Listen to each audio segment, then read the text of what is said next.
நான் ஏரிக்கர மேலிருந்து 8 திசை பார்த்திருந்து ஏந்திழைக்கு காத்திருந்தேன் காணல்ல.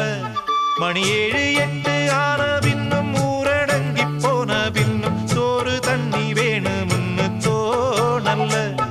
என் தெம்மாங்கு பாட்ட கேட்டு தெங்காத்து ஓடி வந்து தூதாக போக வேணும் அக்கறையில. நான் உண்டான ஆசைகளை உள்ளார பூட்டி வச்சு ஒத்தேல வாடுறேனே இக்கரையில.